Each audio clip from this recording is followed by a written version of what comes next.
Bersatu கட்சியில் இருந்து தாஸ்விகுலுகோர் MP வான் சைஃபுல் நீக்கம், வான் ஃபைசால் உறுப்பினர் தகுதி ரத்து. பத்தாலிங் ஜெயாவில் பள்ளியில் 4ஆம் படிவ மாணவியை கத்தியால் குத்திக் கொன்ற 2ஆம் படிவ மாணவன். புத்ராஜயாவில் ஒற்றுமையுடன் ஒளிர்ந்த வீடமைப்பு மற்றும் ஊராட்சி அமைச்சின் தீபாவளி கொண்டாட்டம். சுங்கை பஞ்சோர் ஆற்றில் விழுந்த டிரைவரின் சடலம் மீட்பு. மெட்ரிகுலேஷன் திட்டத்தை UMANY அமைப்பின் தலைவர் அகற்ற கோரிய சம்பவம். 17 சாட்சிகளிடம் வாக்குமூலம் பதிவு.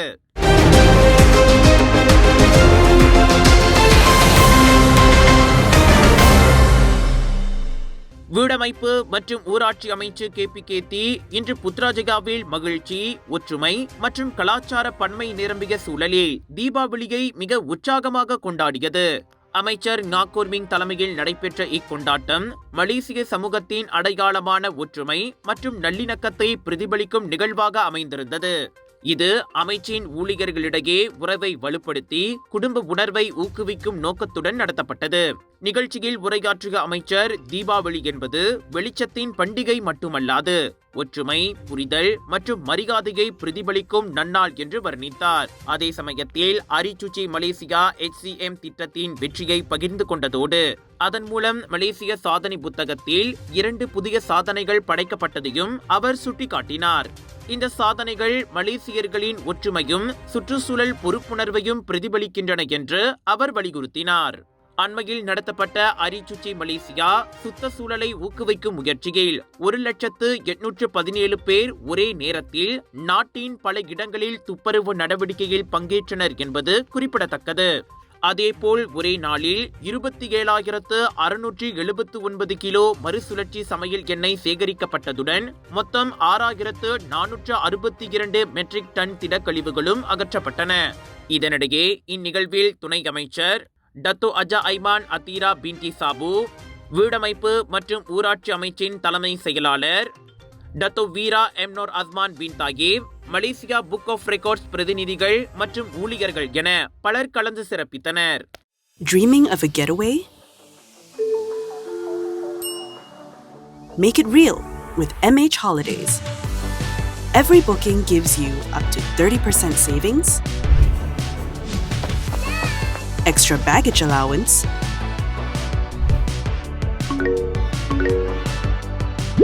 free date change, and more. Experience your holiday your way with MH Holidays. Petaling Jaya பண்டார் உத்தாமாவில் உள்ள ஓர் இடைநிலை பள்ளியில் இன்று நிகழ்ந்த பயங்கர சம்பவத்தில் 2ஆம் படிவ மாணவன் ஒருவன் 4ஆம் படிவ மாணவியை கத்தியால் குத்திக் கொன்ற சம்பவம் பரபரப்பை ஏற்படுத்தியுள்ளது. பள்ளிக்கு திருட்டுத்தனமாக கத்தியை கொண்டு வந்தவன் காலை 9:30 மணியளவில் அம்மாணவியை குத்தியுள்ளான். மற்ற சில மாணவர்களையும் அவன் கத்தியால் தாக்கி இருப்பதும் தொடக்க கட்ட விசாரணையில் தெரிய வந்திருக்கிறது. சம்பவ இடத்தில் போலீசார் மேற்கொண்டு விசாரணைகள் நடத்தி வருகின்றனர். இதனிடையே பின்னர் நடைபெறும் செய்தியாளர் சந்திப்பில் முழு விவரங்கள் அறிவிக்கப்படும் என போலீஸ் கூறியுள்ளது. தாஸ்விகுலுகோர் நாடாளுமன்ற உறுப்பினர் வான் சைஃபுல் வான்ஜான் பர்சாத்து கட்சியில் இருந்து நீக்கப்பட்ட வேளையில் மாச்சாங் நாடாளுமன்ற உறுப்பினர் வான் அமாட் ஃபைசால் வான் அமாட் 5 ஆண்டு காலத்திற்கு இடைநீக்கம் செய்யப்பட்டுள்ளார். நேற்றிரவு கூடிய கட்சியின் ஒழுங்கு நடவடிக்கை வாரியம் மேலும் 4 உறுப்பினர்களையும் நீக்கியதாக பர்சாத்து வெளியிட்ட அறிக்கையில் தெரிவித்துள்ளது. கட்சியின் 9.1.4வது விதிமுறை உறுப்பினர்களின் நெறிமுறைகள் மற்றும் நடத்தை விதிகளை மீறியதற்காக 6 உறுப்பினர்கள் மீது நடவடிக்கை எடுக்கப்பட்டுள்ளதாக ஒழுங்கு நடவடிக்கை வாரியம் அறிவித்துள்ளது. கட்சி உறுப்பினர்கள் நடத்தை விதிகளை மீறியதை தொடர்ந்து பிரதிவாதிகளுக்கு எதிராக ஒழுங்கு நடவடிக்கை வாரியம் உறுப்பினர்களிடம் இருந்து எழுத்துப்பூர்வ புகாரை பெற்றது.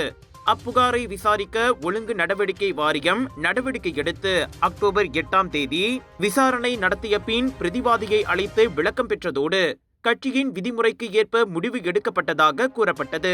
ஒழுங்கு நடவடிக்கைக்கு உள்ளானவர்கள் 14 நாட்களுக்குள் கட்சியின் மேல் முறையீட்டு வாரியத்தில் முறையீடு செய்ய வேண்டும். ஒரு நாளைக்கு நம்ம இருதயம் எத்தனை வாட்டி துடிக்குது தெரியுங்களா? கிட்டத்தட்ட 1 லட்சம் வாட்டி. நம்ம தூங்குற நேரத்துல இருதயம் மெதுவா துடிக்கும். நம்ம இருதயம் ஒரு என்ஜின் மாதிரி நான் ஸ்டாப்பா உடம்பு முழுதும் ஆக்சிஜன் பம்ப் பண்ணிட்டு கார்பன் டை ஆக்சைடை வெளியாக்கிடுறோம். ரத்த ஓட்டம் இருதயத்துக்கு சீரா இல்லைன்னா பல பிரச்சனைகள் வர ஆரம்பிக்கும். உயர் ரத்த கொதிப்பு, இருதய சம்பந்தப்பட்ட நோய்கள் மற்றும் பல. டெஸ்லி டென்ஷனோட மகிமை ரத்த ஓட்டத்தை சீராக்கிடும், இருதயத்தின் சுமையை குறைக்கும். டெஸ்லி உங்கள் ஆரோக்கியத்தின் நண்பன்.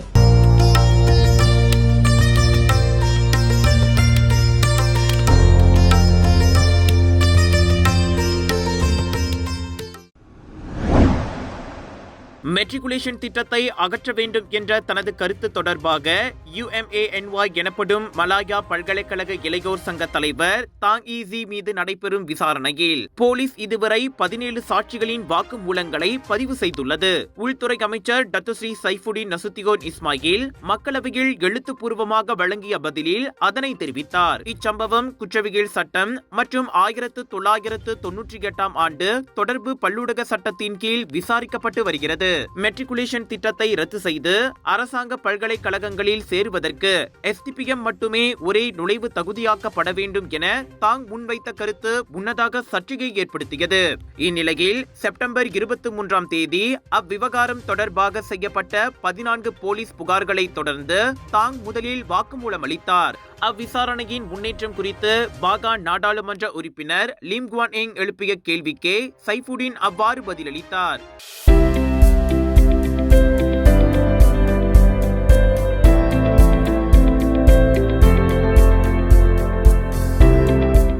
விலையோ மலிவு, செலவோ குறைவு, தரமோ உயர்வு, மனமோ நிறைவு. மக்களின் தேர்வு என்ரிகோஸ் முழு ஆடை சத்துள்ள பால்மாவு.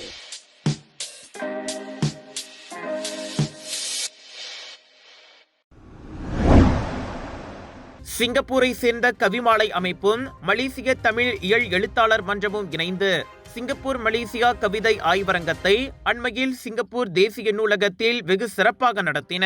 மலேசியாவில் இருந்து கிடா மாநில தமிழ் எழுத்தாளர் இயக்கத்தின் தலைவர் முனைவர் உதயகுமார், செயலாளர் எழுத்தாளர் காந்தி முருகன், பேரா மாநில தமிழ் எழுத்தாளர் சங்கத்தின் செயலாளர் கவிஞர் மகேந்திரன் நவமணி, இயல் மன்ற செயலாளர் குமாரி திவ்யா பன்னீர்செல்வம், உப்சி பல்கலைக்கழக தமிழ்துறை மாணவர்கள் தமிழமுதன் ஆறுமுகம், பிரியங்கா வடிவேல், சத்தியமலர் ஆகியோர் இந்த ஆய்வரங்கில் கட்டுரை படைத்தனர்.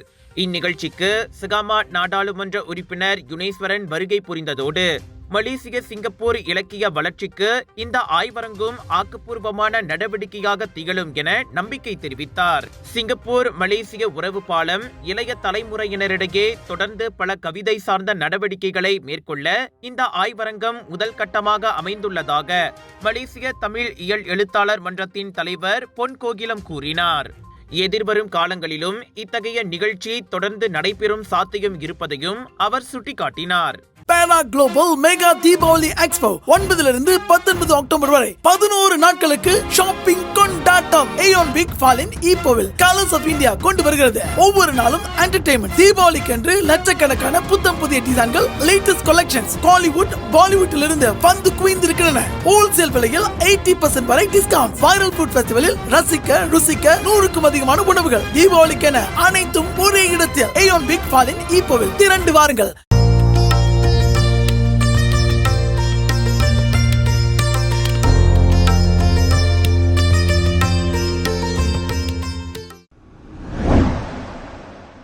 நவீன இசை தொலைக்காட்சி வரலாற்றில் முக்கிய பங்காற்றிய MTV 40 ஆண்டுகளுக்கு பிறகு தனது இசை சேனல்களை 2025 இறுதிக்குள் நிறுத்த உள்ளதாக அறிவித்துள்ளது.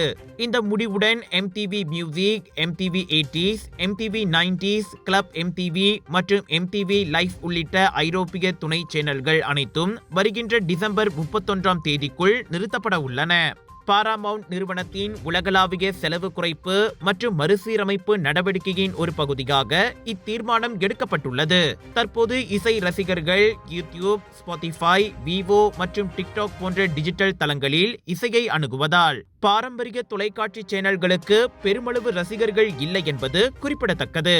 எனினும் MTVயின் முதன்மை சேனல் தொடர்ந்து ஒளிபரப்பப்படும் என்றும் கடந்த சில ஆண்டுகளில் அது இசை வீடியோக்களுக்கு பதிலாக த சேலஞ்ச், ஜியோர்டி ஷோ போன்ற ரியாலிட்டி நிகழ்ச்சிகளுக்கு முக்கியத்துவம் அளித்து வருகிறது.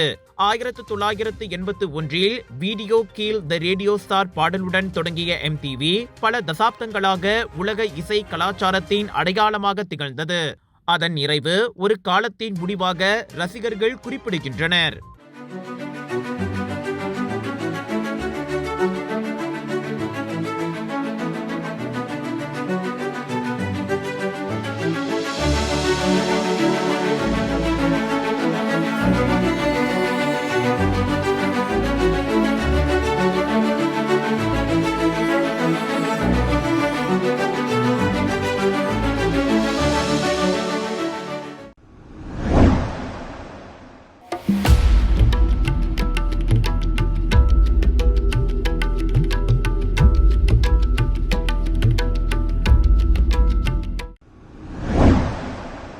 சுமார் 12 மணி நேர தேடுதல் மற்றும் மீட்பு நடவடிக்கைக்கு பிறகு நேற்று மாலை சுங்காய் பஞ்சோர் ஆற்றில் விழுந்த கார் டிரைவரின் சடலம் இன்று அதிகாலை கண்டெடுக்கப்பட்டது.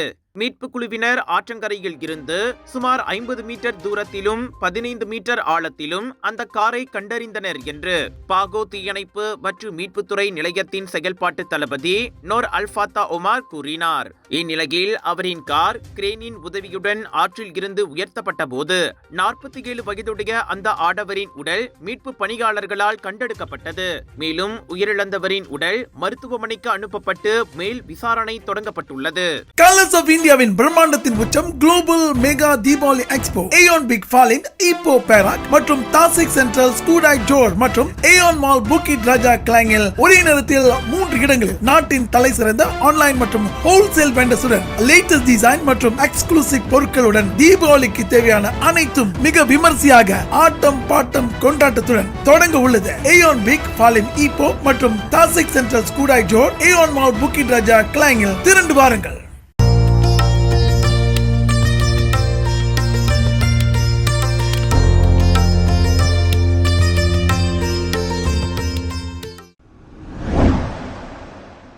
அமெரிக்க அதிபர் டொனால்ட் ட்ரம்பின் பெயரை அமைதிக்கான நோபல் பரிசுக்கு பாகிஸ்தான் மீண்டும் முன்மொழிந்துள்ளது.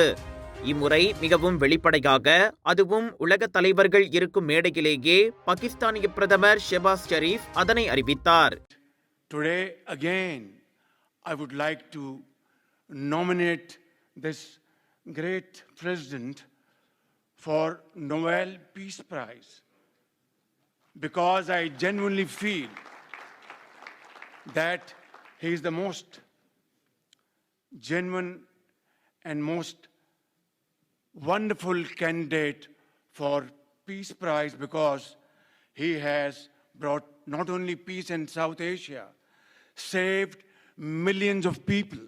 இஸ்ரேல் பாலஸ்தீன போர் நிறுத்தம் மீதான காசா அமைதி பிரகடனம் எகிப்தில் கையெழுத்தான நிகழ்வில் ஷரீப் அவ்வாறு செய்தது வைரலாகி உள்ளது. முதலில் இந்தியாவுக்கும் பாகிஸ்தானுக்கும் இடையிலான போரை நிறுத்தவும் இப்போது மத்திய கிழக்கில் அமைதி ஏற்படவும் செய்த சிறந்த அசாதாரண பங்களிப்புக்காக ட்ரம்பை அமைதிக்கான நோபல் பரிசுக்கு பாகிஸ்தான் பரிந்துரைக்கிறேன் என அவர் கூறினார்.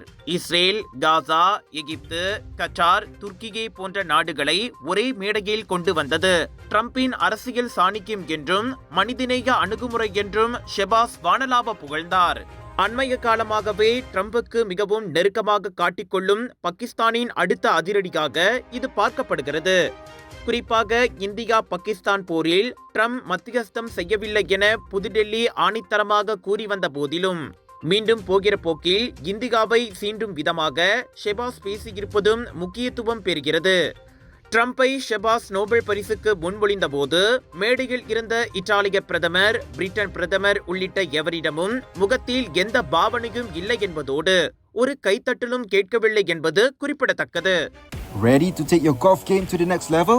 Join the Bridgestone ASEAN Amateur Open 2025 and stand a chance to win 5 amazing hole-in-one prizes, including a brand new Mazda CX-30. Don't miss out. Register now at bridgestoneaseanamateur.com.